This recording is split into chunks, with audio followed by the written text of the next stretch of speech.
नमस्कार ताई, आपण सुरू करू शकता.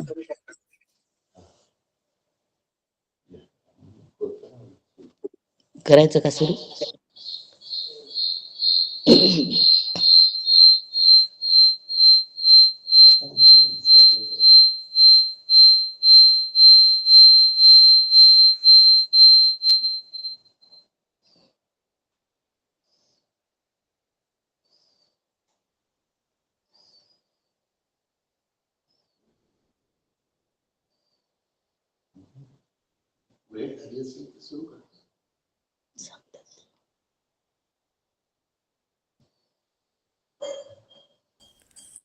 आपण सुरू करू शकता ताई.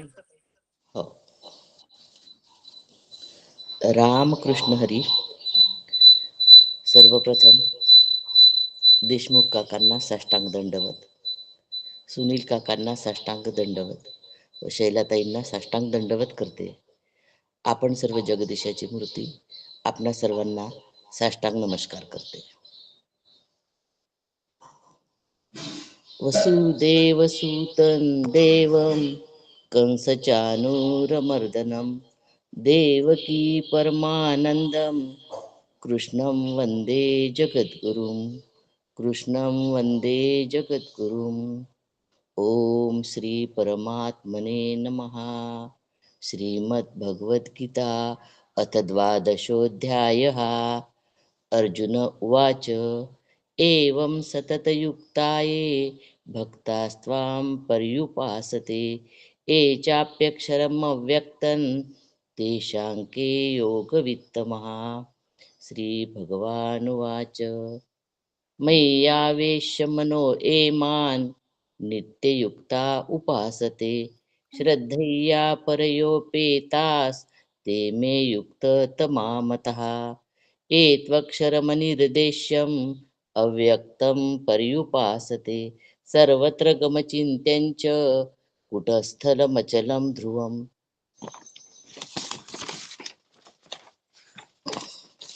सन्नियम्येन्द्रियग्रामं सर्वत्र समबुद्धयः ते प्राप्नुवन्ति मामेव सर्वभूतहिते रतः. क्लेशोऽधिकतरस्तेषाम् अव्यक्तासक्तचेतसाम् अव्यक्ता हि गतिर्दुःखं देहवद्भिरवाप्यते. एतु सर्वाणि कर्माणि मयि सन्न्यस्य मत्परः अनन्यैव योगेन मां ध्यायन्त उपासते तेषामहं समुद्धर्ता मृत्युसंसारसागरात्. भवामि न चिरात् पार्थ मय्यावेशितचेतसां मय्येव मनाध्यस्त्व मयि बुद्धिं निवेशय. निवशिष्यसि मय्येव अत ऊर्ध्वं संशयः. अथ चित्तं समाधातुं न शक्नोषि मयि स्थिरम् अभ्यासयोगेन ततो मामिच्छाप्तुं धनञ्जय. अभ्यासेऽप्यसमर्थोऽसि मत्कर्म परमो भव. मदर्थमपि कर्माणि कुर्वन् सिद्धिमवाप्स्यसि. अथ दत्प्यशक्तोऽसि कर्तुं मद्योगमाश्रितः. सर्वकर्मफलत्यागं तथा कुरु यतात्मवान्. श्रेयो हि ज्ञानमभ्याज ज्ञानात् ज्ञानं विशेष्यते. ध्यानात् कर्मफलत्यागात् शान्तिरनन्तरम्. अद्वेष्टा सर्वभूतानां मैत्रं करुण एव च. निर्ममो निरहङ्कार समदुःख सुखक्षमी. सन्तुष्ट सततं योगी यतात्मा दृढनिश्चया. मय्यार्पितमनो बुद्धिर्यो मद्भक्त समे प्रियः. यस्मान्नो द्विजते लोको लोकान्नो द्विजते च यः. हर्षामहर्षभयोद्वेगे मुक्तो या स च मे प्रिया. अनपेक्षा शुचिर्दक्ष उदासीनो गतव्यथा. सर्वारंभ परित्यागी यो मद्भक्त समे प्रियः. यो न हृष्यति न द्वेष्टि न शोचति न काङ्क्षति शुभाशुभ परित्यागी भक्तिर्मान्य समे प्रियः समशत्रो च मित्रे च तथा मानापमानयो शीतोष्ण सुख दुःखेषु समसंग विवर्जितः तुल्यनिंदा स्तुतिर्मौनी संतुष्टो येन केनचित् अनिकेतस स्थिरमतिर्भक्तिर्मान्मे प्रियो नरः एतु धर्मामृतमिदं यथोक्तं पर्युपासते श्रद्धाना मत्परमा भक्तास्तेतीव मे प्रियः ओम तत्सदिति श्रीमद्भगवद्गीतासु उपनिषदसु ब्रह्मविद्यायां योगशास्त्रे श्रीकृष्णार्जुन संवादे भक्तियोगो नाम द्वादशोऽध्यायः। ओम श्री कृष्णार्पणमस्तु। ओम हरये नमः हरये नमः हरये नमः। रामकृष्ण हरी। खूप छान म्हणतात काकू. सदाशिव समारंभां शंकराचार्य मध्यमां अस्मदाचार्य पर्यंतां वंदे गुरु परंपरां. सद्गुरु परमपूज्य डॉक्टर काकांना साष्टांग नमस्कार. आचार्य परमपूज्य सुनील काकांना साष्टांग नमस्कार. आदरणीय शैला काकूंना साष्टांग नमस्कार.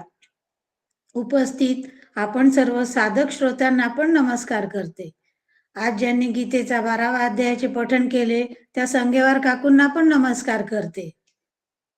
सध्या आपण भगवद्गीता 12वा अध्याय भक्ती योगावर नवीन साधकांची प्रवचन अथवा चिंतन पुष्पमाला श्रवण करीत आहोत.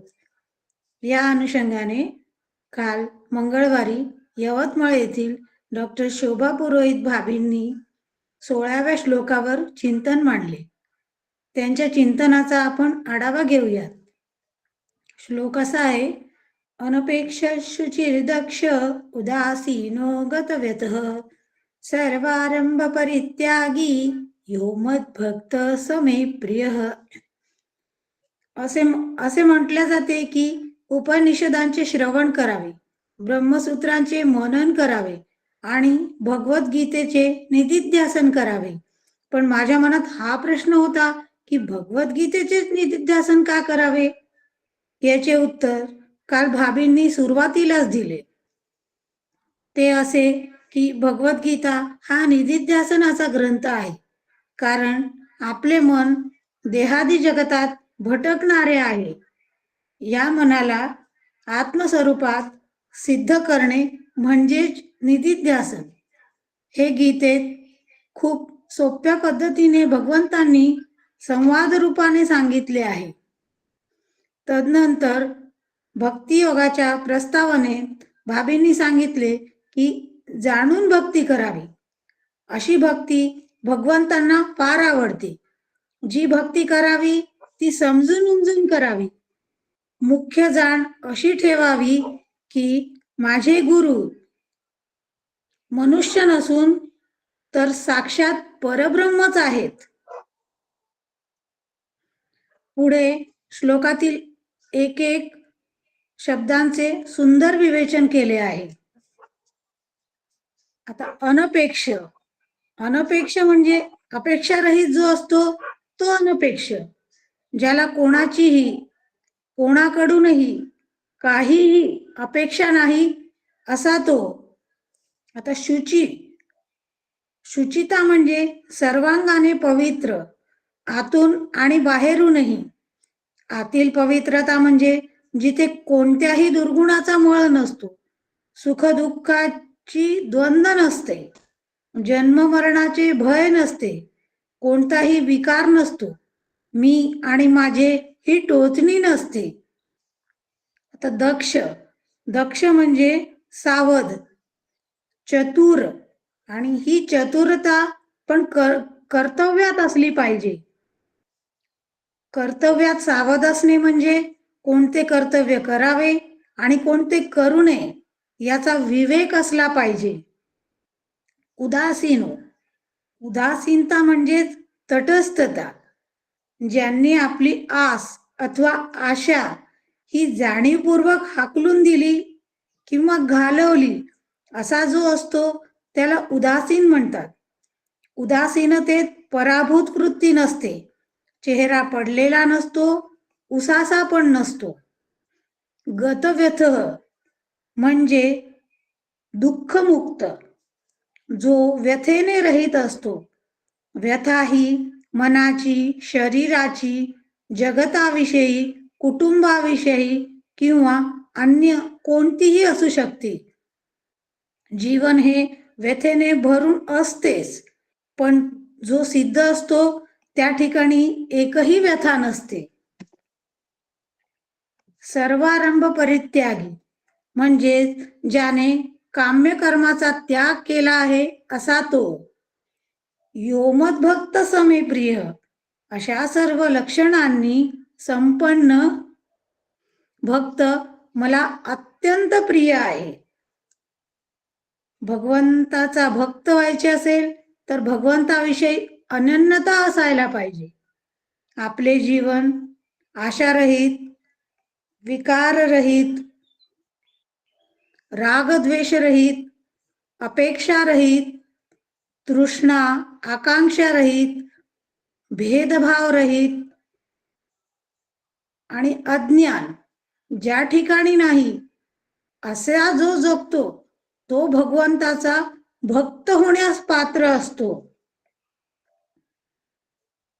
आणि शेवटी भगवान कृष्ण व अर्जुन हा थकून निद्रावस्थेत असलेल्या अर्जुनाचे लांब केस एक एक करून वाळवतात, तेव्हा त्यांच्या प्रत्येक केसातून कृष्ण कृष्ण कृष्ण असा नादध्वनी येत होता. या प्रसंगातून अर्जुन कसा कृष्णमय होता, ज्यामुळे भगवंतच अर्जुनमय होऊन गेले, ही मार्मिक कथा श्लोकाला अनुसरून आपल्याला सांगितली. डॉक्टर काका सांगतात, गीतेचे गीत गात रहा, अर्थ त्याचा पाहत रहा, अर्थानुसार जगत रहा, ते जगणे सतरूप, चितरूप व आनंदरूप होईल. आता मी श्लोक क्रमांक 17 वर चिंतन मांडण्यासाठी यवतमाळ येथील सौ पुष्पा वोरा यांना आमंत्रित करते. पुष्पा भाभी MA संस्कृत आहेत. त्यांनी जयपूरहून ही डिग्री घेतली आहे. एकदम मोकळ्या मनाच्या आहेत. हसत खेळत परमार्थ करतात. भाभींचा जन्म आणि शिक्षण राजस्थानात असल्यामुळे त्यांना मराठीत व्यक्त होण्यास थोडी अडचण जाते. डॉक्टर काका जेव्हा बोलतात तेव्हा त्या ताबडतोब त्याचे हिंदीत रूपांतरण करतात. समयसूचकता हा त्यांचा विशिष्ट गुण आहे. म्हणूनच डॉक्टर काकांनी आपल्या ग्रुपचे नाव कारवा डॉक्टर काकांचा असा दिला. आज त्या हिंदीतूनच चिंतन करणार आहेत. पुष्पा भाभी, आप चिंतन को प्रारंभ कीजिए. रामकृष्ण हरी.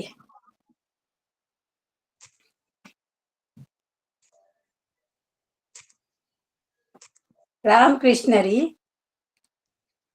परम पूजनीय आदरणीय डॉक्टर काका जी को सादर प्रणाम करती हूँ. पूजनीय मंदाताई जी को सादर प्रणाम और अपने लाडले सदगुरु श्री लूले काका जी को सादर प्रणाम करती हूँ और शीला भाभी जी को सादर प्रणाम करती हूँ. और श्रोते आप सभी भगवान जगदीश की मूर्ति है, आप सभी को नमन सादर प्रणाम.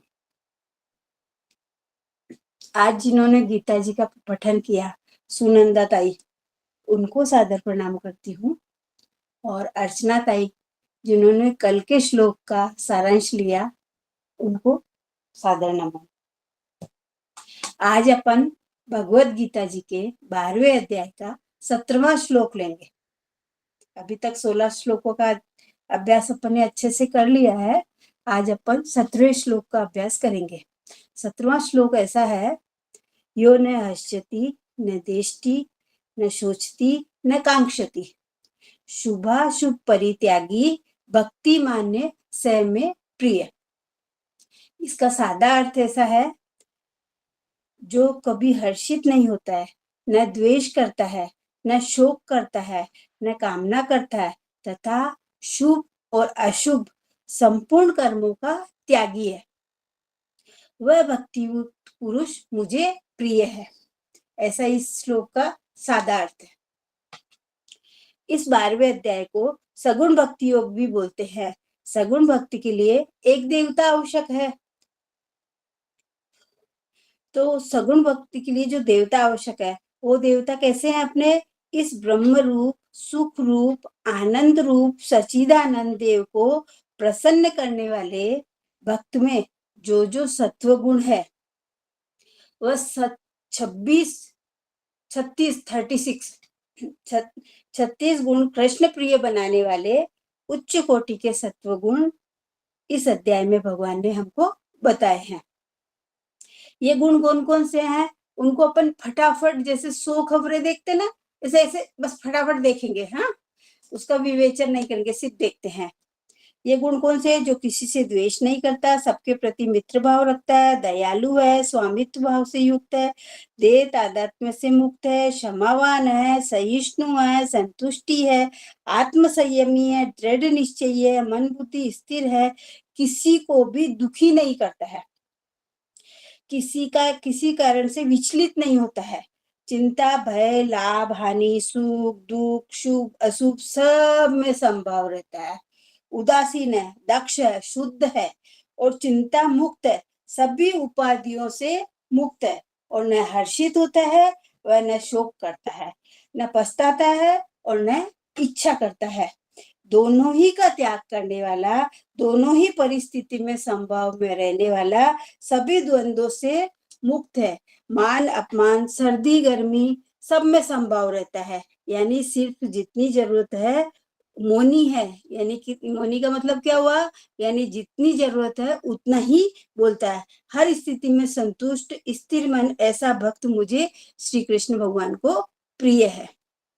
ऐसा ये पूरे 12वें अध्याय के 36 गुण भगवान ने ऐसे बताए हैं। अब आध्यात्मिक उन्नति के लिए भक्ति योग अत्यंत प्रभावशाली है। अपन भक्ति को देखेंगे पहले। भक्ति योग के गुण भगवान श्री कृष्ण के साथ साथ हमें सभी का प्रिय बनाते हैं। भगवान ऐसे गुण वाले से सदैव प्रसन्न रहते हैं। ईश्वर प्रसन्न हुए तो क्या करते हैं? ईश्वर प्रसन्न हुए तो वही बात अपने कि अपने को ईश्वर प्रसन्न हुए तो सद्गुरु की प्राप्ति कराते हैं, और सद्गुरु की प्राप्ति करने के बाद उनसे अनुग्रह लेने के बाद में अपन ने उनकी आज्ञा अनुसार चल करके सबसे बड़ी निधि शुभ फल क्या है? आत्मानुभव। वो अपने को सद्गुरु मिलने के बाद ही मिल सकता है और वही अपना मुख्य गोल है। तो गोल पहले ले लेते हैं कि लक्ष्य क्या है, अपना लक्ष्य मालूम रहे तो फिर अपन उस रास्ते पे चल सकते हैं। तो अब अपन ने ईश्वर आराधना करी, भगवान की आराधना करी और उसके बाद में अपने को सद्गुरु मिल गए। अब सद्गुरु मिलने के बाद में सद्गुरु ने अपने को अनुग्रह दे दिया और अनुग्रह में सद्गुरु ने अपने को क्या बताया कि तू जीव नहीं ब्रह्म है, देह नहीं है आत्मा है, तू देह नहीं आत्मा है और जीव नहीं ब्रह्म है, ये अपने को सद्गुरु ने बताया और ये अपना गोल है। और इसी का अपन निधि ध्यान करेंगे, अभ्यास करेंगे तो अपने को अनुभव आएगा। इसलिए सद्गुरु अति अति अति आवश्यक है जीवन में। सद्गुरु के जितने गुण गाए उतने ही कम है। मतलब समुद्र की शाही कर लिए तो भी अपने सद्गुरु के गुण अपन लिख नहीं सकते, लिखना शुरू करें तो अपने को जब सतगुरु मिल जाते हैं और उनकी आज्ञा अनुसार अपन चलते हैं, तब सबसे बड़ी निधि शुभ फल अपन आत्मानुभव ले सकते हैं। और इस अनुभव के लिए अपन मेहनत कर रहे हैं और इसके लिए परमार्थ कर रहे हैं और इसके लिए इतनी खटपट कर रहे हैं। इसके लिए अपन 7 बजे सुबह सत्संग करते हैं, अपन रोज सुनते हैं, उसका निधि ध्यान करते हैं, मनन करते हैं। अभी अपन भगवत गीता जी का चिंतन कर रहे हैं।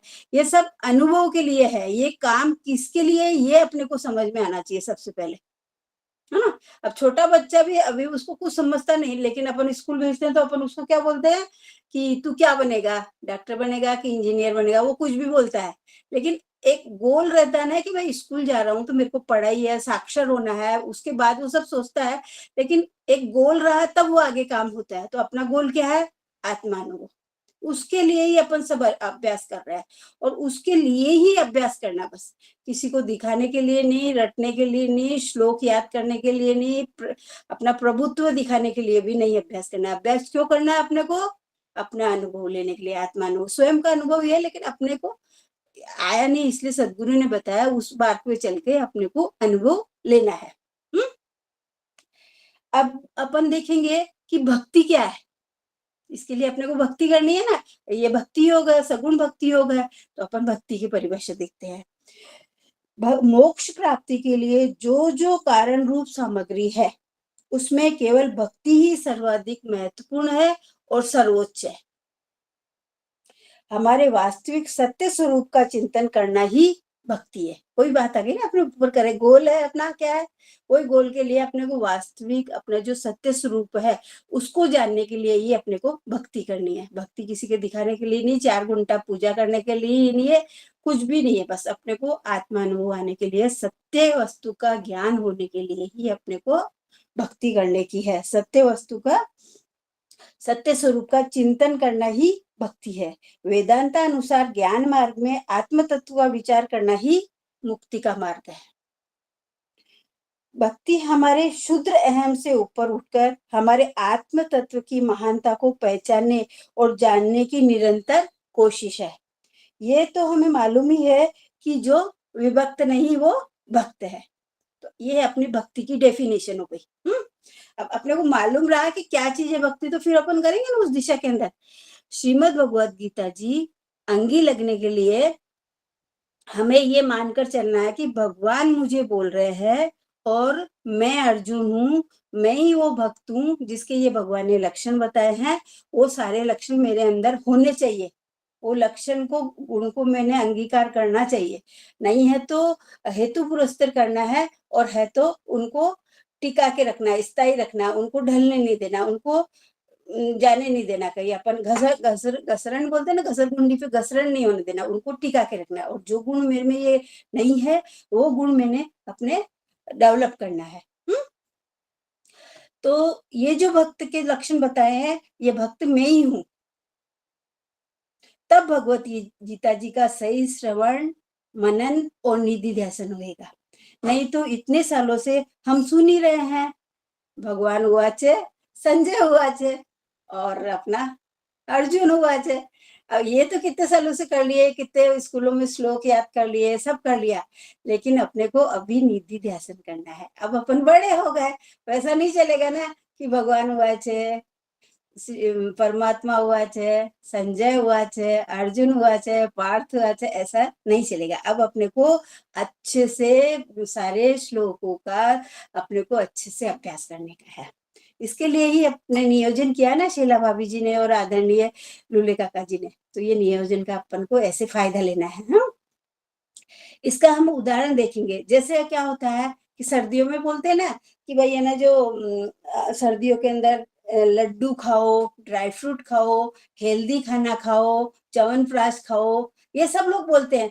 लेकिन ये कोई बताता है कि ये सब खाना, लेकिन ये खाकर अपन जब है ना जो व्यायाम करेंगे, एक्सरसाइज करेंगे, तो ये सब आंग को लगेगा अपने को, नहीं तो पचेगा नहीं ना खाया हुआ। वैसे ही भगवत गीता जी अपन अभ्यास कर रहे हैं, सुन रहे हैं, कर रहे हैं, सब कर रहे हैं, लेकिन अपने को निधि ध्यान करना है। और जब निधि ध्यान करेंगे तब लड्डू की जैसे अपना ये भगवत गीता जी अपने को पचेगी। और जब भगवत गीता जी पचेंगी तभी अपने आंग को लगेगी, और आंग को लगेगी तभी अपन अपने अंदर ये सारे जो भक्त के 36 गुण बताए हैं वो गुण अपने डेवलप होंगे। वो गुण डेवलप करने के लिए ही अपन इतने दिनों से मेहनत कर रहे हैं। तो अपने को ये अंगी लगाना है, सिर्फ सुनना और श्लोक का श्लोक। किसी किसी को तो पूरे अध्याय के अध्याय क्या पूरी भगवत गीता याद है, लेकिन जीवन में उतारना है ना अपने को। मेन चीज जीवन की में उतारना है। बस एक श्लोक भी अच्छे से पढ़ा और उसको जीवन में उतारा तो भी चलता है, पर इसका मतलब ये बिल्कुल नहीं है कि एक ही श्लोक पढ़ना है। मतलब कहने का मतलब है कि एक श्लोक भी ढंग से अगर अपन ने अभ्यास कर लिया तो जीवन का उद्धार अपना हो सकता है। और ऐसे अपने को भगवत गीता जी पहचाना है और इसके लिए अपने को निधि ध्यासन करना है। अब ये ग्रंथ ही निधि ध्यासन का है, उपनिषद श्रवण का, ब्रह्म सूत्र मनन का और भगवत गीता जी निधि ध्यासन का। अब अपन अपने श्लोक के ऊपर आते हैं। अपना श्लोक क्या है? 17 नंबर का जो श्लोक है ना, वो है अपना यो न हस्यति न देष्टि न शोचति न कांक्षति शुभाशुभ परित्यागी भक्ति माने सह में प्रिय। शुद्ध भक्त न तो कोई भी कारण से हर्षित होता है और न ही हानि से दुखी होता है। संसार की किसी भी अलभ्य वस्तु को प्राप्त करने के लिए उत्सुक रहता है, मतलब उस वस्तु को प्राप्त करने के लिए उसकी कोई इच्छा नहीं रहती। वह प्रिय वस्तु न ही मिलने पर दुखी होता है और न ही, जिससे कोई प्रिय वस्तु नहीं मिली तो दुखी नहीं होता है, और अगर सुख मिला तो उसके अंदर ही रमता नहीं है। हमें और सभी प्रकार के शुभ और अशुभ कर्मों से वो परे रहता है। इस प्रकार रहे तो भगवान प्रसन्न होते हैं। और अब मेन मुद्दे की बात क्या है? इसके अंदर कितने गुण बताए अपने भक्त के? 5 गुण बताए। 5 गुण कौन कौन से? पहला गुण क्या है? न हस्यति, मतलब हर्षित नहीं होता है, कामना नहीं करता है, द्वेष नहीं करता है। द्वेष नहीं करना, द्वेष मत्सर नहीं करता है ये भक्त। दूसरा क्या है? तीसरे नंबर का शोक नहीं करता है। और चौथे नंबर का क्या है अपना? हर्षित शोक नहीं करता है, हर्षित द्वेष नहीं करता और कामना नहीं करता, और शुभ और अशुभ दोनों ही परिस्थिति में समान रहता है। जो उसको कोई शुभ और अशुभ के वो परे है एकदम से, और अपने को, और दोनों ही शुभ और अशुभ कर्मों का ये त्याग करने वाला है। और अपने को ये मान करके अपन ये श्लोक का अभ्यास कर रहे हैं कि मैं ही अर्जुन हूँ और भगवान जी मेरे को ही बोल रहे हैं और मेरे को ही ये सब गुण धारण करना है। इस हिसाब से अपन ये अभ्यास कर रहे हैं। अब पहला गुण कौन सा है? न हस्यति, हर्षित नहीं होता है, कोई भी कारण से हर्षित नहीं होता है। इसका मतलब ये बिल्कुल नहीं है कि मुंह फुला कर रहता है, दिन भर उदास रहता है, ऐसा नहीं है इसका मतलब। इसका मतलब क्या है बताऊं क्या? न तो दुख में दुखी होता है और न ही अत्यंत प्रसन्न होता है। सुख में दुख में दोनों में वो समभाव में रहता है। जाई विधि राखे राम, ताई विधि रहिए, सीताराम सीताराम सीताराम कहिए। मतलब ऐसे दोनों में समभाव में रहते हैं। और विषयों के प्रति न तो आसक्त होता है और न ही विरक्त होता है। आसक्ति यानी रबड़ी मिल गई तो ऐसे नहीं कि 8-10 दोने खा लिए अपन ने रबड़ी के, और ऐसे नहीं कि खिचड़ी मिली तो मुंह बनाया। या फिर कोई लोग क्या करते पता, 10 पकवान बने रहते या 10 पकवान परोसते, उन सबको ऐसे खिचड़ी जैसे मिला के और खाते, यानी अपनी विरक्ति दिखाते कि हम कितने विरक्त है। वैसी विरक्ति, वो विरक्ति नहीं है। अपन रबड़ी रबड़ी जैसे ही खाना और कड्डी कड्डी जैसे ही खाना। ऐसे उसका अपने परमार्थ का ऐसे ऐसे अर्थ नहीं है। कई कई जगह मैंने देखा ऐसा कि गुलाब जामुन और खीर और है ना जो अपने कड्डी और दाल चावल सब मिला मिलू के ऐसे खाते हैं, वो परमार्थ नहीं है। वो अपने मन की इच्छा है, उनकी जो करे सो ठीक है। अपने को ऐसे कोई मतलब नहीं। बता रही मैं कि आसक्ति कैसे रहती है और विरक्ति कैसे रहती है। हमें खिचड़ी भी आनंद से खाना है और रबड़ी के 4 दोने भी आनंद से ही खाना है। दोनों में आनंद, समभाव। हमें असीम आनंद में, आत्मानंद में तृप्त स्वयं अपने आप में ही वस्तु निरपेक्ष प्रसन्न रहना है। अब जैसे आज मेरी रबड़ी खाने की इच्छा है और नहीं बनी, कोई बात नहीं, बन जाएंगी तब खा लेंगे। या फिर बोल सकते हैं ना अपने घर में, बना लिए खा भी लिया तो उसमें कोई हरकत नहीं है। लेकिन नहीं मिली तो दुखी नहीं होना कि आज दूध नहीं आया, दूध वाला नहीं आया तो आज नहीं बनी, कल दूध मंगाएंगे, फिर बनाएंगे तो कल बनाएंगे, तो कल खा लेंगे, परसों खा लेंगे, जब मिलेगी तब खा लेंगे। पर ऐसे समभाव में रहना, अपने को तृप्त रहना है अपने आप में। अपने परम पूज्य काका जी कैसे आनंदित रहते हैं, वैसे अपने को आनंदित रहना है। अपने परम पूज्य काका जी आनंद रूप है, वैसे ही हमने भी कभी भी शुद्ध नहीं होना है कि आज रबड़ी क्यों नहीं बनाई, मेरी इच्छा थी आज रबड़ी खाने की, बहुत मन में थी मेरी, नहीं बनाई, अच्छा नहीं किया तुमने। ऐसा नहीं करना। और प्रसन्न, आदरणीय काका जी प्रसन्नता के आवेश में, उद्वेग में ऐसे एकदम हिप हिप पूरे भी नहीं करते। प्रसन्न है तो सम है प्रसन्नता में भी, और अपना हमेशा आनंदित रहते हो। दुख तो उनको छू भी नहीं सकता, दुख की तो अपन बात भी नहीं कर सकते, वो दुख तो उनको छूता ही नहीं है क्योंकि वो समभाव में हमेशा रहते हैं। आज तक अपन सभी ने आदरणीय मंदाताई जी और आदरणीय परम पूज्य काका जी को कभी भी किसी के ऊपर भी ऐसे बहुत सारा गुस्सा होते हुए देखा क्या? नहीं देखा। दूसरी बात, कभी भी ऐसे कोई अच्छा प्रिय साधक आया या उनके घर के लोग आए तो ऐसे आओ भगत में ऐसे नाचते आगे पीछे आगे पीछे आगे पीछे। अपन कैसे करते हैं? अपनी लड़की जब वही आ गई तो क्या करूं क्या नहीं करूं, कहाँ बिठाऊं, कैसे करूं, क्या बनाऊं क्या नहीं बनाऊं। भाई आ गया तो अरे बाप रे क्या करूं, 2 दिन पहले से ही पकवान बनाना शुरू कर देते हैं और ऐसे हर्षित होते हैं। पर ये लोग कभी भी ऐसे हर्षित नहीं होते, दुख में दुखी नहीं होते, समभाव में रहते हैं। वैसे ही मैंने भी समभाव में रहना हमेशा, अपने दुख को भी आवड़ना और हर्ष को भी आवड़ना सीखना चाहिए। अपने अति उद्वेग में नहीं आना, खुश रहना, ऐसे खुश रहने में कोई बुराई नहीं है, हमेशा आनंदित रहना, उसमें कोई बुराई नहीं है। लेकिन उछलना उछलना है ना, उछलना नहीं करना। अब एक उदाहरण बताती है आपको। अब जैसे कि प्रिय अपना सबसे प्रिय मेहमान कौन सा रहता है अतिथि घर के अंदर? अपना भाई, नहीं तो ससुराल में जवाई और अपने घर भाई। अब भाई आया तो उसने सोचा अरे बाप रे मेरा भाई है, एकदम खुश खुश खुश नाच रही है, इधर उधर फूली फूली फूली फूली घूम रही है। अब ना जो उसने बोला क्या बनाओ, पड़ोसन को जाके पूछा तो पड़ोसन ने बोला कि घी में चावल बना ले और तेल का चोखा लगा ले, यानी पोछा तेल का लगा ले। उसने तेल का पोछा लगा लिया और घी में चावल बना लिया। अब 12 बज गई, तब तक न तो चावल सीजे और न चोखा सूखा। तो भाई पूछा दीदी आज कुछ स्पेशल बन रहा है कि अपना यूट्यूब वगैरह पे देख के? खाना बना ही नहीं अभी तक। नहीं, बोले आज मैंने घी में चावल बनाया तेरे लिए और तेल का पोछा लगाया। तो वो समझ गया बहुत गड़बड़ हो गई इधर।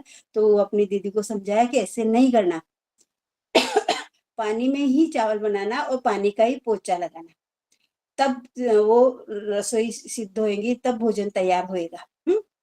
तो उसने पानी में चावल बनाया, घी डाल के खाया तो बराबर हो गया। यानी सामान्य जो चीज है वो सुखद है, अपनी विशेष में उछलते ना तब गड़बड़ होती। तो बोले ऐसा क्यों किया? मेरे चंदा रानी जुमड़े ने ऐसे बोला कि है ना जो तू घी में चावल बना ले, इसलिए मैंने घी में चावल बनाया। तो ऐसा अपन उत्तेजना में, अब अपन इतने सालों से चावल बना रहे लेकिन उस समय अपनी बुद्धि भटक जाती खुशी में। तो ऐसे खुशी में उछलना नहीं है। अब खुशी तो अपने गोपियों को भी होती थी। कैसे होती थी? कि जब भी भगवान बंसी बजाते थे, वो चाहे दूध, उसकी चूल्हे पे दूध रखा है तो दूध छोड़ के चल जाती, दूध उफड़ जाए गिर जाए कुछ भी हो, बोले जो स्थिति में थी वो स्थिति में वो भगवान की बंसी के पीछे चल जाती थी। गाय का बछड़ा छोड़ा है, बछड़ा पूरा दूध पी जाए, भले पालने में बच्चा रो रहा है तो रो रहा है, कुछ भी कर रहा है, वो तैयार हो रही है, एक आंख में काजल डाला है तो एक आंख का काजल भी डालने की उनको फुर्सत नहीं रहती थी। एक आंख में बिना काजल डाले ही, बिना चप्पल पहने ही, नंगे पैर वो भगवान की बंसी के पीछे चली जाती, हर्षित होती थी। लेकिन जो अपना हर्ष है ना, वो जो चावल वाला, वो भी संवादी है। और जो गोपियों का हर्ष है वो संवादी है। तो संवादी में कोई बुराई नहीं है। अब जैसे अपने यहाँ सदगुरु आए तो अपन ने उनका अच्छे से आवभगत करना, खुश होना, सब होना, सब करना उनका बढ़िया, कि उनके लिए पलके बिछाना, पलके बिछाएंगे जिस दिन सदगुरु मेरे घर आएंगे, जिस दिन सदगुरु मेरे घर आएंगे। सदगुरु आए उस दिन जरूर प्रसन्न होना, फूले फूले सब काम करना। उसमें संवादी में कोई बुराई नहीं है। पर ये जो विसंवादी अपन करते ना, उसमें सब गड़बड़ है। सामान्य में कोई कष्ट नहीं है, विशेषत्व जो करते ना उसमें कष्ट है बस। तो अपने को सामान्य समभाव में हमेशा रहना है। अब अपना नाचना भी संवादी बताया ही ना अभी, और गोपियों का हर्ष संवादी है। अब हमें विषयों के संपर्क में भी आसक्त नहीं होना है। रुचि की वस्तु नहीं मिलने पर दुख खेद नहीं करना है, और मनपसंद पाव भाजी आइसक्रीम मिली तो नाचना नहीं है। वाह वाह क्या बात है, आज तो मस्त आइसक्रीम बनी है, 4 कटोरी तो खाऊंगी मैं। सदैव संभाव में रहना अपने को, कभी भी ऐसे दुख में दुखी नहीं होना है और सुख में सुखी। ये बार बार क्यों बोलते हैं अपन? यही बातें इसलिए बोलते हैं कि अपने ऊपर संस्कार होना, झूठ नहीं बोला, झूठ नहीं बोला, बचपन से अपने को बोलते जा रहे चोरी नहीं करना, झूठ नहीं बोला, ये नहीं करना, दूसरे की वस्तु नहीं उठाना। अपने को मालूम है, पहली बार भी अपन पहली क्लास में भी सुना वही बात है, आज अपन इतने बड़े हो गए तो भी यही बात सुने। क्यों सुन रहे हैं? कि ये मन पे संस्कार होते रहना, वहां पे अपन टिके रहना, इसलिए ये बार बार बात अपन बोलते हैं। और पुनरावृत्ति दोष नहीं है अपने परमार्थ में। यह हम वस्तु की क्षणभंगुरता को जान गए हैं, इसलिए कोई भी वस्तु होने और नहीं होने में हमें कोई फर्क नहीं पड़ता। हमारा कैसा रहता है? हमें सदैव विषयों से प्रेम रहता है और अनुराग रहता है, क्योंकि विषयों के आनंद से ऊपर आत्मा अनुभव का हमने आनंद का कभी अनुभव लिया ही नहीं और उसकी कोशिश भी नहीं करी। आनंद को बाहर के किसी भी आनंद की आवश्यकता ही नहीं पड़ती, स्वयं के आनंद में ही सदा डूलता रहता है, हमेशा आनंदित रहता है। ब्रह्मानंदी सदा डूलती, ये अपने सदगुरु के लिए अपन बोलते हैं ना, वो अखंड आनंद में रहते हैं। हमारा हर्ष विषाद कैसा रहता है? कभी खुशी और कभी कम। और एक बात पक्की है, जो हर्षित होता है वो दुखी जरूर होता है। अब छोटा बच्चा रहता है तो जब अपन उसको खिलाते हैं तो खूब हंसाते, खूब हंसने लग जाता, थोड़ी देर हंसा तो बड़े बुजुर्ग पीछे से बोलते हैं, अरे ज्यादा मत हंसाओ नहीं तो रोएगा उतना ही। कहने का मतलब जो खुश होता है वो उतना ही दुखी भी होता है, और जो प्रशंसा करता है वो आलोचना जरूर करता है। अब अपना ये हो गया न हर्षति। अब दूसरा अपना क्या है? न द्वेषति, द्वेष नहीं करता। अपने को किसी से भी द्वेष नहीं करना है। द्वेष की परिभाषा क्या है? द्वेष क्या है? कि जो कष्टदायक हमको लगता है, जिसके कारण मन को तकलीफ होती है, जो अनचाहा लगता है, उसके प्रति घृणा उत्पन्न होती है, उसका मुंह देख है जो है वास्तव है, उसका मुंह देखना भी अच्छा नहीं लगता है। उस पर अंदर ही अंदर क्रोध आता है, और क्रोध के कारण हम अंदर ही अंदर ऐसे धुमसते उसको देखते, दांत पीसते, गुस्सा आता है। ये सार्वजनिक प्रोग्राम में कहीं देख लिया किसी को अपने अनचाहे व्यक्ति तो ऐसे गुस्सा आता है अंदर से, ऐसे जलते थूक गीटते रहते हैं कोई कोई लोग। और अपने परम पूज्य डॉक्टर काका जी की भाषा में तिकटाचे गोले, उसको देखे कि तिकटाचे गोले, मिर्ची लगती है ऐसे, हाँ, देखे कि मिर्ची, देखे कि तिकटाचे गोले, हाँ। और ये तो अपने को पता ही है कि उसकी साड़ी मेरी साड़ी से सफेद कैसे, कंपटीशन फुल।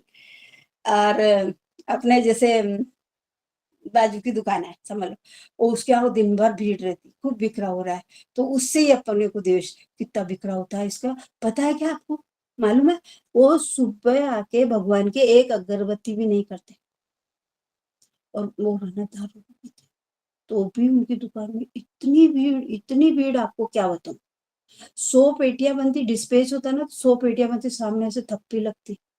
और तेरा क्या बिगड़ रहा? वो मेहनत कर रहा है, उसका प्रारब्ध, उसके प्रारब्ध से उसको सब मिल रहा है, तेरा पेट क्यों दुख रहा है? पर नहीं, हम तो दुखी होंगे। और आगे की बात तो आपको पता ही नहीं है। उस वहां घर पे भी वो 12 बजे तक नहाते नहीं है, तो भी उसको इतनी सुंदर, इतनी अच्छी बहू आई है, इतनी पढ़ी लिखी है, क्या बताऊं आपको। अभी क्यों पेट दुख रहा है ये मेरे समझ में नहीं आ रहा। तेरा क्यों पेट दुख रहा है? उसकी बहू अच्छी आई, और 12 बजे नहाने का बहू का क्या संबंध है? कुछ भी बोलना, बस द्वेष करना है हमको, तो बस द्वेष, कोई भी कारण से किसी से भी द्वेष। और अपना कैसा ये द्वेष क्यों होता है? और फिर आगे बोलते हैं, करो पाप खाओ धाप। और सारा इतना 1 घंटे की कथा सुना दी सबको, और उसके बाद में ना, जिसका जो जाने अपने क्या करना है, अपन तो अपना प्रवचन करते हैं ना, जान दो। 1 घंटे चर्चा कर ली उसके ऊपर, उसके बाद क्या बोलते हैं? जान दो उसको। जान दो तो पहले ही जाने देना था ना, इतना अपना मुंह क्यों खराब किया? और करो पाप खाओ दाप, हाँ। अपने को क्या करना है? सदैव सम सर्वत्र सच्चिदानंद ब्रह्म को ही देखना है, सब में द्वेष नहीं करना। इससे द्वेष के बारे में बात कर रहे हैं। अपना ब्रह्म भाव अपने को पक्का करना है। तुझ में राम, मुझ में राम, कण कण में राम, और ब्रह्म प्रतीति के प्रभाव का नाम ही जग है। इसलिए आध्यात्मिक दृष्टि से, शांत मन से, सब अवस्थाओं में, सब में सर्वथा सद्रूप अपने को ब्रह्म को ही देखना है। जैसे अपनी 2 आंखें खोलते ही पूरा जग दिखता है ना अपने को, वैसे ही हमने सद्बुद्धि से सब में ब्रह्म ही देखना है। जे जे बूझी जे बेटे ते ते जानी जे भगवंत है। जित देखूं उत तू ही तू, सब जगह भगवान को ही देखना, कण कण में भगवान विराजमान है, उसको देखना। सूक्ष्म एकाग्र मन के माध्यम से दिखाई देने वाला संपूर्ण विश्व ही ब्रह्म है। कांदा मूला भाजी अवघा विठाई, विचारों और दृश्यों के माध्यम से जिसका हमें अनुभव होता है वही तो द्वैत जगत है। द्वैत जगत कुछ अलग थोड़ी है।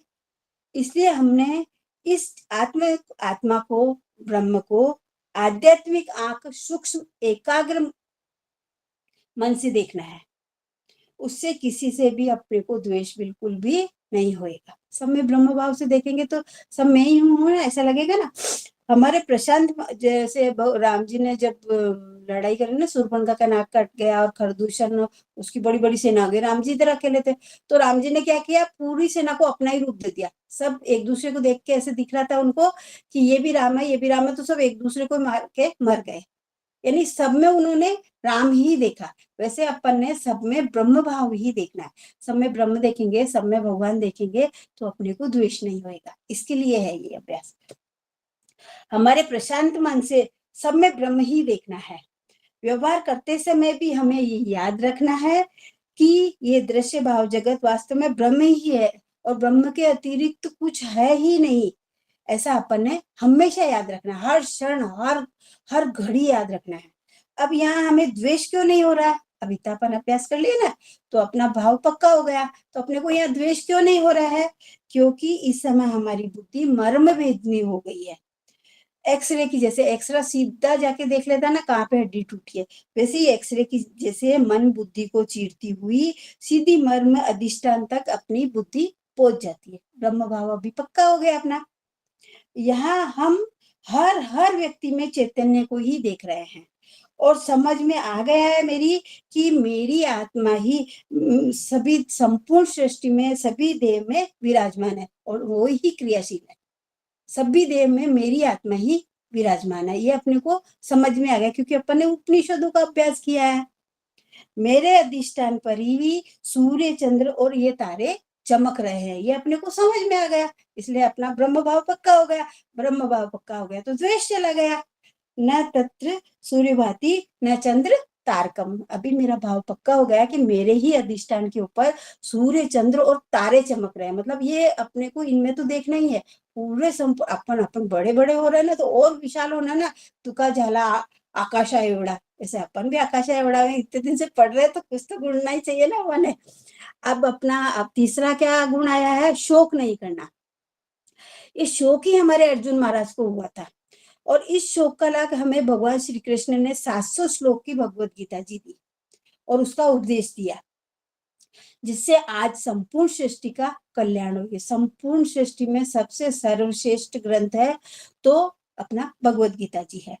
अर्जुन के शोक के कारण ही हमें हमारे जीने का संविधान मिला है।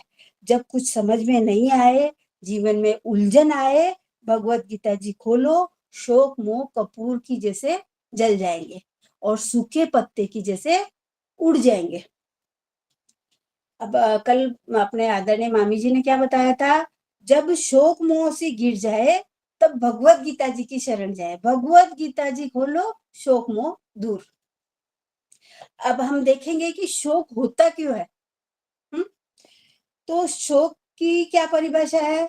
शोक संभावित घटनाओं की पहले ही कल्पना करके मन अपना शोक से भर जाता है। जैसे अर्जुन को हुआ युद्ध भूमि में कौरव सेना को देखकर। अर्जुन क्या सोच रहे थे कि युद्ध हुआ तो ये सब मर जाएंगे, इससे कुल की स्त्रियां पतित हो जाएंगी, क्योंकि उनके ऊपर कोई छत्र नहीं रहेगा ना, तो कुल की स्त्रियां पतित हो जाएंगी और कुल की स्त्रियां पतित हो जाएंगी तो वर्ण संकर संतान होगी। वर्ण संकर संतान होगी तो पितरों को पानी नहीं मिलेगा, पितरों को पानी नहीं मिलेगा तो पितर नरक में चल जाएंगे, पितर नरक में चल जाएंगे तो अपना कुल का नाश हो जाएगा। इसलिए मैं युद्ध नहीं करता और पीछे जाके बैठ गया अपना। तो ये अर्जुन महाराज को शोक हुआ करके अपने को सब ये भगवत गीता जी का उपदेश मिला। तो उनका आभार भी मानना चाहिए अपन। और ये अर्जुन कौन है? ये अर्जुन हम ही है, हम ही है। हम ही ऐसा शोक करते हैं हर चीज का, हर घटना का। अब जैसे समझ लो कि आज अपना 12वीं का रिजल्ट आया, अपना बच्चा का रिजल्ट आया और बच्चा फेल हो गया, 12वीं में फेल हो गया, उस दिन अपन क्या समझते हैं कि आज तो प्रलय आ गया, जैसे पृथ्वी पूरी नष्ट हो गई और कुछ भी नहीं बचा है अभी तक। हाँ, पूरी पृथ्वी नष्ट हो गई है और अब तो इसका कुछ भविष्य ही नहीं है।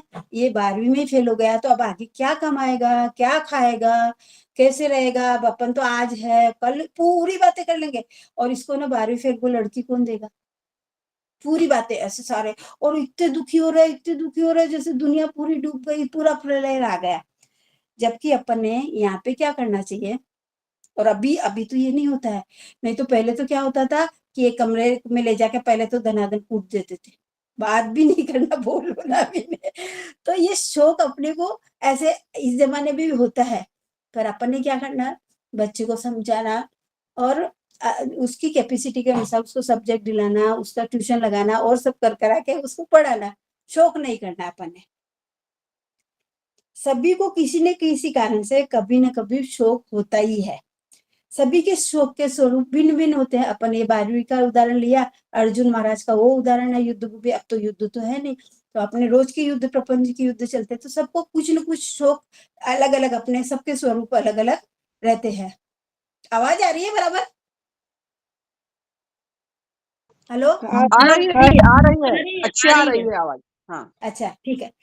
अर्जुन को शौक से निकालने के लिए ही भगवान ने भिन्न भिन्न प्रकार से समझा करके पूरे 18 अध्याय समझा करके युद्ध भूमि में उनको सुनाए, अलग अलग प्रकार से समझाए।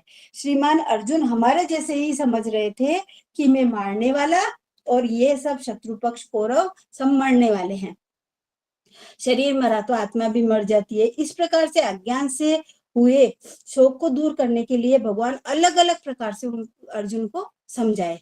जैसे पुराना कपड़ा छोड़ के नया कपड़ा धारण करते, ऐसे बहुत सारे ऐसे उदाहरण दिए हैं भगवत गीता जी में।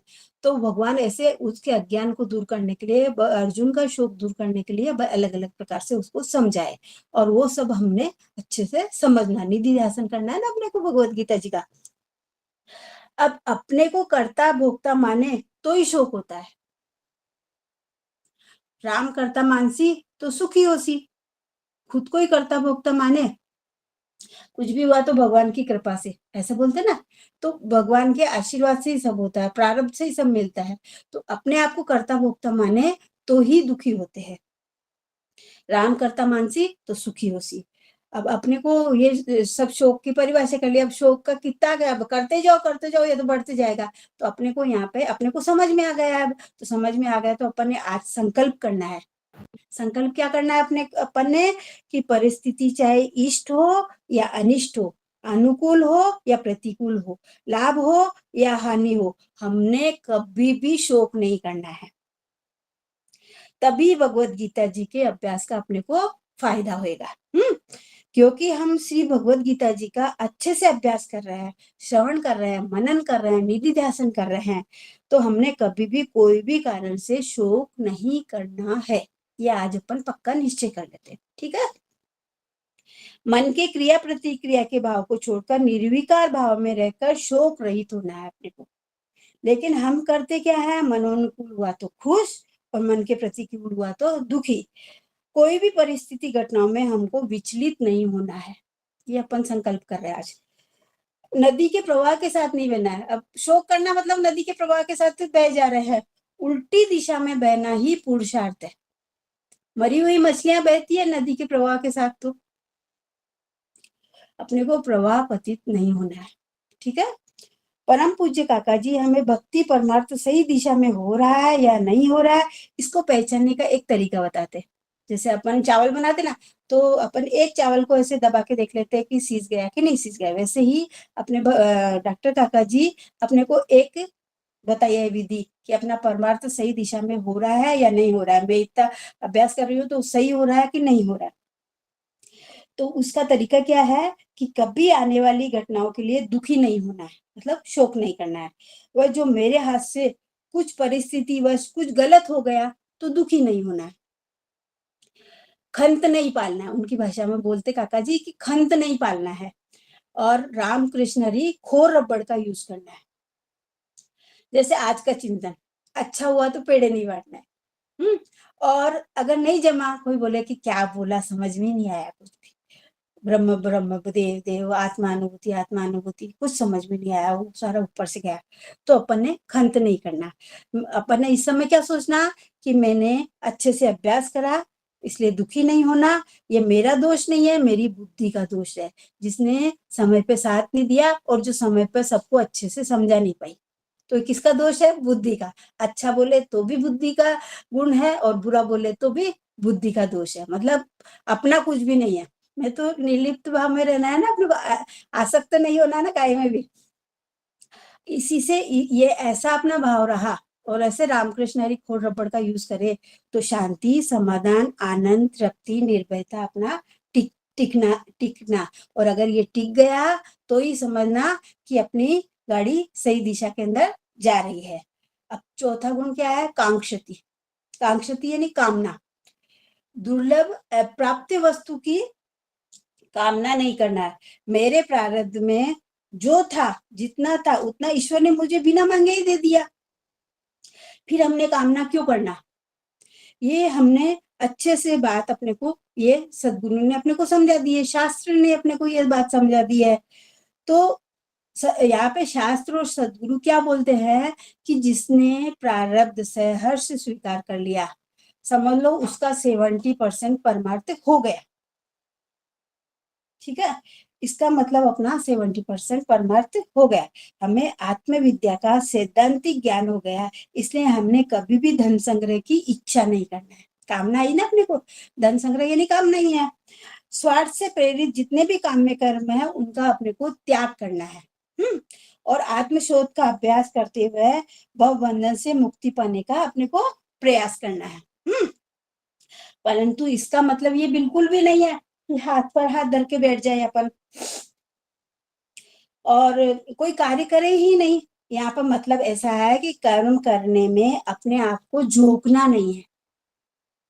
24 घंटे दिल्ली मुंबई की लाइफ देखे ना अपन, मेट्रो में जाते हैं दिन भर। सुबह मैं मुंबई गई तो परेशान हो गई, 7 बजे निकलते घर से तो रात को 12 बजे आते। 5 घंटे जैसे तैसे नींद होती, उसमें खाना, उसमें सोना, और उसके बाद में फिर से वापस काम पे लगना। अपने आप को पूरा काम में झोंक देते। और नहीं, उनका भी अच्छा परिस्थिति अनुसार उनको करना पड़ता है, पर बताइए एक उदाहरण, बुराई नहीं है उसमें कुछ। दिव्य स्वप्न का हमारी उच्च आकांक्षा को पूरा करने के प्रयास में अपने आप को, अपने को झोंकना नहीं है। हम जो मानसिक और बौद्धिक शक्तियों का अपव्यय करते हैं, अपना अमूल्य समय नष्ट करते हैं और कामनाओं के पीछे समय नष्ट करते हैं, अपना समय बर्बाद करते हैं, ये आदत अपने को छोड़नी है। क्योंकि मनुष्य जन्म अनमोल रे, माटी में ना मोल रे, अब तो मिला है फिर ना मिलेगा, कभी नहीं कभी नहीं कभी नहीं रे। कितने जन्मों के बाद में अपने को मनुष्य जन्म मिला है, इसलिए मनुष्य जन्म का एक ही देह है कि अपना आत्मानुभव कर लेना। तो ये देह प्राप्त करने के लिए ही अपन सब ये अभ्यास कर रहे हैं। हमने ये समझना है कि हमें विहित कर्म, नित्य कर्म शास्त्र ने जैसे बताए वैसे नीट चोक व्यवस्थित करना है। पर होता क्या है, हम असंभव कामनाएं कर लेते हैं और उसकी आस लगा लेते हैं, रिद्धि सिद्धि की आस लगा लेते हैं। कोई है ना, साधना कर करके रिद्धि सिद्धि के पीछे लगते हैं। ऐसी कामनाएं अपने को नहीं करनी है।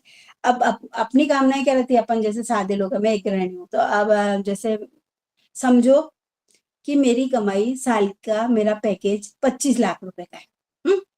25 लाख रुपए मेरे को साल में मिलते हैं और मैं कामना क्या कर रही हूँ कि मेरे को 25 करोड़ का हीरो का हार चाहिए, मेरे को प्राइवेट हेलीकॉप्टर चाहिए, मेरे को आने जाने को जेट प्राइवेट चाहिए। ऐसी अपन कामनाएं करेंगे तो उसका परिणाम क्या होएगा? उसका परिणाम क्या होएगा? दुख होएगा, क्योंकि वो मिलने वाली तो है ना। मेरा पैकेज ही 25 लाख का है तो 25 करोड़ रुपए कहाँ से आएंगे? गृह कलेश होएगा, गृह शांति बिगड़ेगी, घर में किटकिट होएंगी, यही परिणाम होएगा ना उसका। और मिलने वाला तो कुछ है नहीं, तो दुख ग्रह कलह होएगा। लेकिन हम क्या सोचते हैं कि इनको पाकर के हमको सुख मिलेगा, वो हार पहन के मैं सुखी होंगी, ऐसा सोचते अपन। विश्व में सुख देने की ताकत है ही नहीं, तो सुख देंगे कैसे? सुख है ही नहीं तो कहाँ से मिलेगा उनमें से? कामनाओं के पास सुख, शांति, तृप्ति, आनंद है ही नहीं तो वो देंगे कैसे? बांस में से गन्ने जैसा मीठा रस कैसे मिलेगा अपने को? अपन सोचे बांस में से रस निकाले गन्ने जैसा मीठा कैसे निकलेगा? ऐसे ही कामनाओं में, प्रपंच में कोई सुख है ही नहीं, विश्व में कोई सुख है ही नहीं, तो वो देंगे कहाँ से? बांस में अपना मीठा रस है ही नहीं, तो कहाँ से देंगे? फिर कामना करना बेकार है ना। इसलिए अपन ने आज दूसरा सवाल चौथा एक एक संकल्प करते जाते हैं कि अपन ने कोई कामना नहीं करना है, जो भगवान ने प्रारब्ध में मुझे दिया है वो स्वीकार करना और पुरुषार्थ जरूर करना। और आनंद से रहना, शांति तृप्ति आनंद में ही अपने को रहना है। एक ये सोचने वाली बात है कि नहीं ऐसा रहेंगे तो ही अपने को अनुभव आएगा ना। हमें समझदारी से जीवन पथ पर आगे बढ़ना है, क्योंकि ये मेरी जिम्मेदारी है और मेरी जरूरत है, क्योंकि मैं एक साधक हूँ, वो भी परम पूजनीय डॉक्टर काका जी द्वारा अनुग्रहित हूँ और डिग्रियां बहुत है मेरे पास में और आदरणीय अपने सदगुरु लूले काका जी का मैं नियमित इतने सालों से सत्संग सुन रही हूँ। परम पूजनीय अपनी शेला भाभी जी अपने को रोज कितना अच्छा समझा के धीरे धीरे से बारीक बारीक चूर चूर के परमार्थ अपने को सिखा रहे हैं। तो क्वालिफिकेशन बहुत है मेरे पास और बहुत दिख रहा है, कभी फुर्सत में बताऊंगी तो ऐसा है। तो परम अब हमारी पारमार्थिक प्रगति के लिए अपने लूले काका जी और शेला भाभी जी कितनी मेहनत कर रहे हैं, अपने को दिख ही रहा है ना कितनी मेहनत कर रहे हैं। तो अपन ने उसका रिजल्ट देना ना, उसका ये मेरी जिम्मेदारी है ना, मेरी जवाबदारी है ना कि मैंने वो रिजल्ट उनको देना, तब शांति समाधान अपने को मिलेगा ना। और वो सतत कितनी मेहनत कर रहे हैं। जो मैं ये अब दूसरी बात ये हो रह गई है कि जो मैं ये जो अभी अपन सब बात कर रहे हैं पटर पटर बोलते जा रही हूँ और कितना आप लोगों को लग रहा है कि वाह वाह क्या मजा आ रहा है, कितना अच्छा बोल रही है और कितना अच्छा चिंतन है, पर आपको ये बात बिल्कुल भी पता नहीं है। एक राज की बात है, बोलवीता धनी वेगला, ये पता है ना आपको। ये जो चिंतन में कर रही हूँ उसका मेरे को च भी नहीं आता था, चिंतन का च नहीं आता था और मराठी का मैं नहीं आता था। मराठी में मेरे को एक ही शब्द समझ में आता था, आमची माती आमसे माणसे, बस उसके अलावा मेरे को एक भी नहीं आता, क्योंकि कुछ भी न समझ में आता था। ये मेरे रोज के अपने आदरणीय लूले काका जी शेला भाभी जी के सानिध्य आशीर्वाद सतत प्रवचन द्वारा दिए गए मार्गदर्शन का ही परिणाम है। और इस कारण सदगुरु के आशीर्वाद से ये पोपट धीरे धीरे आगे बढ़ते बढ़ते ऐसे पटर पटर पटर पटर गड़ा गड़ बोल रहा है। तो इसमें मेरा कुछ भी नहीं है, एक शब्द भी मेरा नहीं है, चिंतन का च भी नहीं है, बोलवीता धनी वेगड़ा। मानव जीवन की परिपूर्णता आत्मानुभूति में ही है और ये पूर्णता निषेधात्मक प्रयासों कामनाओं से हमको कभी प्राप्त नहीं होगी। इसके लिए हमने मिथ्या मूल्यों का त्याग करना है, क्योंकि सभी कर्म निषेधात्मक है। कोई भी कर्म की उपयुक्तता चित्त शुद्धि है। कितने भी कर्म करे, काम में कर्म करे कि कोई भी कर्म करे, कितने कर्म कांड पूजा करे, पर उनका जो रिजल्ट है वो चित्त शुद्धि है। और सत्य वस्तु के अनुभव लेने के लिए ये पर्याप्त नहीं है, उसका कोई काम ही नहीं आता। अपने भगवत पाद परम पूज्य आचार्य जी बोलते हैं कि करोड़ों कर्म करने पर भी आत्म वस्तु का अनुभव अपने को कभी नहीं आएगा, कर्मों से कभी आत्मानुभव नहीं आएगा। हमने आत्मज्ञान अनुभूति और सुख रूपता के लिए ही प्रयास करना है और इसके लिए ही अपन ये सब परमार्थ कर रहे हैं ना, और इसके लिए ही अपनी ये सब खटपट है। अब अपना पांचवा आ गया, टाइम है भरपूर अपने पास। तो शुभाशुभ परित्यागी, पांचवा कौन सा है अपना? शुभाशुभ परित्यागी गुण है। तो अपने को क्या करना है? शुभ और अशुभ सर्व कर्मों का त्याग करने के बाद देव भाव में रहना ही नहीं है। हमने सुख दुख, और ऐसा अगर देव भाव नहीं रहा तो सुख दुख लाभ हानि अपने को छू भी नहीं सकते, होना तो बहुत दूर की बात है। शुद्ध भक्त को कोई भी परिस्थिति घटना शुभ और अशुभ फल दे ही नहीं सकती, क्योंकि सदगुरु ने हमारा ये निश्चय पक्का कर दिया है। क्या निश्चय पक्का किया है? कि मैं देह नहीं, मैं आत्मा हूँ और मैं जीव नहीं, मैं ब्रह्म हूँ। आत्म तत्व के ऊंचे आसन पे बैठे हुए को सुख दुख छू भी नहीं सकता है, अशुभ अशुभ उसको हो ही नहीं सकता, क्योंकि वो सुख दुख से परे है। जिन लोगों का संबंध अभी भी स्थूल शरीरों से बना हुआ है, उसी को सुख दुख का भान रहता है। पर हमने तो सब बंधन काट दिए हैं, सिर्फ आत्म तत्व से तादात्म्य अपन ने कर लिया है, इसलिए हमें शुभ अशुभ कर्म अपने को प्रभावित नहीं कर सकते।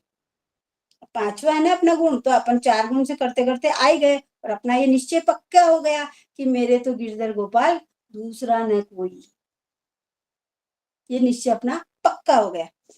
एक सच्चा साधक किसी भी परिस्थिति से प्रभावित नहीं होता है। अब अपन ध्रुव प्रहलाद मीराबाई को देखे ना, कितने कष्ट दिए मीराबाई को, जहर का प्याला भेजा, सांप पिटारा भेजा, अपना कितने कष्ट उनको, रोज बोलने का तो मुंह से बोलने का तो कोई लिमिट ही नहीं था, लेकिन उन्होंने सब सहन किया और भगवत भक्ति करीने टिके रहे उसके ऊपर। तो अपन ने भी कोई भी परिस्थिति में टिके रहना है, विचलित नहीं होना है अपने को। ये भक्तों के उदाहरण और ये भक्तों के गुण अपने को क्यों देखने को मिलते हैं कि अपन उनके गुण अपन जीवन में उतारे, तब अपने जीवन में गुण उतरेंगे, तब अपन कुछ प्रैक्टिकल कर पाएंगे ना। अब हम देखेंगे कि ये परिस्थिति हमें प्रभावित क्यों नहीं कर रही है ना। जब हम स्थूल सूक्ष्म अथवा कारण शरीर से हमारी आसक्ति रहती है, तो हम बाहर संपर्क करते हैं, व्यवहार करते हैं, उसके परिणाम स्वरूप हमें विषाद और हर्ष होता है। जिस कारण प्रसन्नता होती है उसे हम शुभ मान लेते हैं, और जिस कारण से हमें दुख होता है, तकलीफ होती है, उसको अपन क्या मानते हैं, अशुभ मानते हैं। हर एक के लिए परिस्थिति अलग अलग परिस्थिति कारण सुखद भी हो सकता है, वही कारण एक के लिए सुखद है, शुभ है, वो दूसरे के लिए शुभ हो या कोई जरूरी नहीं है, दूसरे के लिए अशुभ भी हो सकता है। अब जैसे कि ट्रेन से यात्रा करनी है, अब 3 जने हैं ट्रेन से यात्रा कर रहे हैं, एक मैं कर रही हूँ, एक गांव का खेड़े का व्यक्ति कर रहा है, और एक अंबानी कर रहा है। अपन छोटे छोटे उदाहरण क्यों लेना। तो अब मेरे को क्या, वो जो खेड़े का आदमी जो पहली बार ट्रेन में बैठा है, उसको जैसे उसने जनरल टिकट खरीदा और उसको सीट मिल गई और वो बैठ गया, और इतना खुश हो रहा है। वो एक स्टेशन आया, हरे हरे झाड़ दिख रहे हैं, सब खुश हो रहा है, मस्त हो रहा है, और एकदम इतना आनंदित है वो कि पूछो मत, कि जैसे आज कितने मेरे पूर्व जन्म के शुभ कर्मों का मेरे को फल मिल गया। वो खुश है उसी परिस्थिति में। हाँ, अब दूसरी परिस्थिति देखना कि मेरे को भी मुंबई जाना है, लेकिन और जाना जरूरी है और ट्रेन से ही जाना है लेकिन मेरे को ना जो टिकट नहीं मिला, और जाना जरूरी है, इसलिए बच्चों ने मेरे को जनरल डब्बे में बैठा दिया, और वहां पे मेरे को वही सीट मिल गई। तो वो सीट के ऊपर मैं, उसी सीट पे वो आनंदित हो रहा है, लेकिन मैं दुखी हो रही हूँ, क्योंकि जनरल डब्बे में सब लोग बैठे हुए हैं, मैं अपने सामान को अपने पास पास रख रही, अपने आप को संभाल रही, अपना पर्स संभाल रही, अपना मोबाइल संभाल रही, और बाथरूम के पास का डब्बा है मेरा, तो वो अपने नाक को भी संभाल रही, सब संभाल रही मैं, और दुखी हो रही हूँ, कौन से अशुभ कर्मों का फल मेरे को आज मिला है। अब फिर थोड़ी देर में क्या होता है, 1-2 स्टेशन जाते ही बच्चों का फोन आता मेरे को कि आपका टिकट फर्स्ट क्लास में, एक सीट खाली थी, तो आपका टिकट फर्स्ट क्लास में कर दिया है, तो आप फर्स्ट क्लास में शिफ्ट हो जाए, इतने नंबर की सीट है। मैं दूसरे स्टेशन पे उतरती हूँ, फर्स्ट क्लास में जाती हूँ, बैठती हूँ, अपना सामान जमाती और अपना आराम से पैर पसा करके कम्बल ओढ़ उड़ा के बैठ जाती हूँ, इतनी खुश होती, वाह वाह वाह वाह, आज तो कौन से जन्मों का फल मिला है मेरे को, कि देख रहे हैं कितनी बढ़िया सीट मिल गई और कितनी जल्दी मिल गई। बच्चों को थैंक यू बोल रही हूँ, अपने भाई को फोन कर करके बोल रही हूँ, सबको ऐसे, टाइम तो है ना मेरे पास और सुविधा भी है, और खुश हूँ मैं बहुत। और फर्स्ट क्लास में काम ही क्या है, मेरे को कोई सामान संभालना नहीं है, मोबाइल संभालना नहीं है, पर्स भी कहीं भी रख दिया तो भी चलता है एक बार का।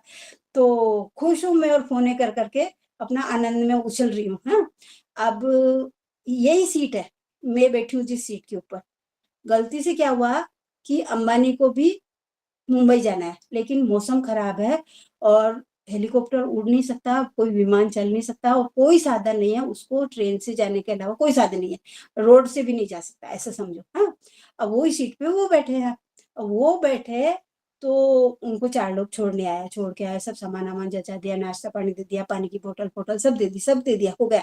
तो भी वो बैठ के न तो उनको नींद आ रही है, मैं तो धड़-धूर सो रही थी, न तो उनको नींद, न वो सो रहे हैं, और फ़ोन भी नहीं कर रहे हैं, क्योंकि वो इतने परेशान हो रहे हैं कि उनको वो स्थिति सँभालते नहीं सँभल रही है, तो वो फ़ोन भी नहीं कर। तो अब हो क्या रहा है कि दुखी हो रहा है, मतलब वही सीट मेरे को सुख दे रही थी, वही सीट वो गाँव वाले को सुख दे रही थी, मतलब जनरल डब्बे वाली, फर्स्ट क्लास की मेरे को सुख दे रही है, लेकिन ये अंबानी को असहज लग रहा है। ऐसे ही अब ये असहज रहेगा तो दुखी रहेगा, अपने भाग्य को कोसता रहेगा, कौन से बुरे कर्म का अशुभ फल मुझे प्राप्त हुआ, ऐसा अपने आप को कोसते जा रहा है, कोसते जा रहा है। अब चलेगा उसको, बहुत देर चलेगा, थोड़ी देर और चलेगा। इस प्रकार परिस्थिति, व्यक्ति, समय अनुसार भी शुभ और अशुभ अलग-अलग रहते हैं। अब जैसे मिठाई है, रसगुल्ला है, रसगुल्ले अब मैं या कोई शुगर वाला एक खा लिया तो सफिशिएंट होता है, वो भी उसके लिए भारी होता है। हुँ? और जो दूसरा स्वस्थ व्यक्ति है, मज़दूरी मेहनत करने वाला है, वो 10 भी खा लिया तो उसको कोई फ़र्क नहीं पड़ता। वो मेरे सामने 1, 2, 3, 4, 5, 10 खा रहा है, कोई फ़र्क नहीं पड़ रहा है उसको। तो इस प्रकार से एक ही वस्तु किसी को लिए शुभ रहती है और किसी के लिए अशुभ भी रह सकती है। जो एक के लिए सुखद है, जो शुभ है, वो दूसरे के लिए भी हो, ये कोई ज़रूरी नहीं है। शरीर के साथ, आसक्ति के साथ यदि ये अहंकार जुड़ा हुआ है कि मैं देह हूँ, तो हम जागृति अभिमानी, स्वप्नाभिमानी और सुषुप्ताभिमानी बन जाते हैं। जागृति, स्वप्न और सुषुप्ति की होने वाली घटनाओं, आवश्यकताओं व अपनी-अपनी रुचि के अनुसार और मान्यता के अनुसार हम इनको शुभ और अशुभ फल मान लेते हैं। जैसे स्वप्न में अगर अपन देखें कि स्वप्न में अपन देख रहे हैं कि अब मैं पहाड़ पे चढ़ रही हूँ, तो मैं किसी को पूछूँगी कि आज मैंने स्वप्न देखा कि मैं पहाड़ पे चढ़ रही हूँ, तो पंडित जी मेरे को क्या बोलेंगे, "अरे वाह! बहुत अच्छा सपना हुआ आया।" इसका मतलब ये होएगा कि आपकी उन्नति होएगी। हुँ? और स्वप्न में मैं क्या देखती हूँ कि पहाड़ से गिर गई मैं, तो बोलेंगे कि ये बहुत बुरा सपना है। अशुभ फल है इसका। इसका अशुभ फल क्या है कि आपकी अवनति होगी, आप नीचे गिर जाओगे। ऐसे ही कहीं अपन शुभ काम के लिए बिल्ली रास्ता काट गई, अशुभ। अभी अपना किसी ने छींक दिया, अशुभ। परिस्थिति सब अपना-अपना आवश्यकता और रुचि के अनुसार मानते हैं ये, और जो अपना अपने अपन ने तो कुछ भी मानना ही नहीं है, क्योंकि अपन तो इन सब से परे हैं। और 3 लोग जा रहे हैं तो एक दगड़ जेब में लेके जाएँगे। क्या होता? कुछ भी नहीं होता, शुभ-अशुभ कुछ भी नहीं होता, सब जगह आत्म तत्व के यहाँ शुभ और अशुभ कुछ भी नहीं होता। आज जिसको आत्मा अनुभव आ गया, जो सुखी, जो अपना अनुभवी है, उनको वो शुभ और अशुभ दोनों से परे है। अपने को यही मानना है कि मैं भी शुभ और अशुभ दोनों से ही परे हूँ। ये ऐसे छींकना और ये सपने-अपने के चक्कर में अपन ने नहीं पड़ना, क्योंकि अपन भी अच्छे साधक है ना। जहाँ तेरता दम में है वहीं पर ही जीव भाव है। अपना जीव भाव तो छूट गया और जीव ही सुख दुःख भोगता है। जीव को ही शुभ और अशुभ फल मिलते हैं। हुँ, बताया ना अपने को सद्गुरु ने अनुग्रह के समय कि तू जीव नहीं ब्रह्म है, तो अपन ने ये पक्का करना कि मैं जीव नहीं ब्रह्म हूँ और देह नहीं आत्मा हूँ। ये अपन देह नहीं मैं आत्मा हूँ और जीव नहीं ब्रह्म हूँ, ये अपना पक्का निश्चय करना है अपने को। किंतु हम तो साधक है, अच्छे शुद्ध सत्गुणी भक्त भी है, भगवान जी के प्रिय है, रोज श्री गुरु लूले काका जी का सत्संग अच्छे से सुनते हैं, इसलिए मेरा अच्छा पक्का निधि ध्यान होता है ना, और सत्संग सुन के क्या मेरा मनन चिंतन और निधि ध्यान अच्छे से हो रहा है। इसलिए हमारे लिए शुभ और अशुभ कैसे हो सकता है? शुभ इसलिए नहीं हो सकता है क्योंकि हमने आत्मा अनुभव कर लिया है। हुँ? और आत्मा क्या है? अशुभ को कोई जगह है ही नहीं। आत्मा अनुभव जहाँ हो गया वहाँ शुभ को कोई जगह ही नहीं है। बिना शुभ के अशुभ कैसे रहेगा? जहाँ शुभ है ही नहीं तो वहाँ अशुभ कैसे रहेगा? और क्योंकि यहाँ हम तो शुभ अशुभ से ऊपर उठ गए हैं, शुभ अशुभ से परे हो गए। अब फाइनल टच गरुड़ जेप लेनी है अब अपने को। हार्ट ऑफ दी चिंतन यही है अपना हार्ट ऑफ दी चिंतन। क्या है? 100 बात की एक बात। आत्मा तत्व, ब्रह्म तत्व ही शुभ है। ये अपन हमने कोड लेना है यहाँ पे। आत्म तत्व, ब्रह्म तत्व ही शुभ है। तो समझ गए? दूसरा अशुभ क्या है? पुनर्जन्म अशुभ है। बस ये 2 बात ये सत्संग से अपने को, ये चिंतन से अपने को समझनी है। पुनः जन्म नहीं होना चाहिए। पुनः जन्म क्यों होता है? शुभ शुभ वहंती वासना से रीता, वासनाओं के कारण पुनर्जन्म होना है। इसलिए अपने को ये सब वासनाएं छोड़नी है। एक भी वासनाएं नहीं रखनी। निवृत्तिनाथ जी को याद करना, उनके यहाँ एक भी वृत्ति नहीं उठती थी। ऐसे ही अपने को निवृत्तिनाथ बनना है। वृत्ति नहीं उठेगी तो वासना नहीं होगी, वासना नहीं होगी तो पुनर्जन्म नहीं होगा। ठीक है ना? तो पुनर्जन्म से बचने के लिए सबसे अच्छा उपाय यही है कि वासना नहीं करना, कामना नहीं करना। और ये मैंने अपना पक्का निश्चय, अपना ये चिंतन से अपन ने आज कर लिया है। और ये भी अपना पक्का निश्चय है ही ना, सदगुरु ने अपने को अनुग्रह के समय बताया है ना कि मैं देह नहीं, मैं आत्मा हूँ, मैं जीव नहीं, मैं ब्रह्म हूँ, और मैं ब्रह्म हूँ, शिवोहम शिवोहम। और ये जो चिंतन है, ये अपने सत्संग के सुंदर सुंदर रंग बिरंगे फूलों में से चुन चुन के मैंने एक हार बनाया। वो हार अपने परम पूजनीय डॉक्टर काका जी के चरणों में समर्पित करती हूँ। और जो कुछ भी एकादी कुछ भी पूरा भी चिंतन गलत हो गया तो वो मेरा दोष है, और अच्छा हुआ तो अपने लूले काका जी और शीला भाभी जी के अभ्यास का ये परिणाम है। बोलविता धनी वेगला। अपने आदरणीय सदगुरु लूले काका जी और शीला भाभी जी का मैं सत सत नमन करती हूँ और उनका थैंक्स करती हूँ। उनको धन्यवाद तो नहीं देना चाहिए, ऋणी रहना चाहिए। तो उनकी मैं ऋणी रहूंगी। उन्होंने मेरे को ये संदेश दी कि मैं अपना ये चिंतन कर सकूं। सादर प्रणाम सभी साधकों ने जिन्होंने मेरे को इतना झेला, उनको भी सादर प्रणाम। प्रणाम। रामकृष्ण हरी। रामकृष्ण हरी। रामकृष्ण हरी। रामकृष्ण हरी। रामकृष्ण हरी। रामकृष्ण हरी। रामकृष्ण हरी. छान सांगितलं. पुष्पा अत्यंत सुंदर चिंतन मांडलं. रामकृष्ण हरी. प्रणाम. रामकृष्ण हरी. अंगी लागायचं असेल तत्वज्ञान तर निधिध्यासनच हवं. आणि हार्ट ऑफ द चिंतन पण सुंदर झालं की फक्त आत्मा शुभ आहे, बाकी सगळं पुनर्जन्म जन्म मरण अशुभ आहे. तुला मी साष्टांग प्रणिपात करते पुष्पा. सुंदर चिंतन हसत खेळत. आपको प्रणाम करती हूँ, आपने ही सब सिखाया है. हाँ पुष्पाताई जी. रामकृष्ण. रामकृष्ण हरी. रामकृष्ण हरी. प्रणाम. रामकृष्ण हरी. प्रणाम. रामकृष्ण हरी. रामकृष्ण हरी. पुष्पाताई रामकृष्ण हरी. रामकृष्ण हरी जी भैया. रामकृष्ण हरी. संजय भैया. रामकृष्ण हरी. रामकृष्ण हरी. रामकृष्ण हरी. रामकृष्ण हरी. रामकृष्ण हरी. रामकृष्ण हरी. रामकृष्ण हरी. रामकृष्ण हरी. रामकृष्ण हरी. प्रणाम.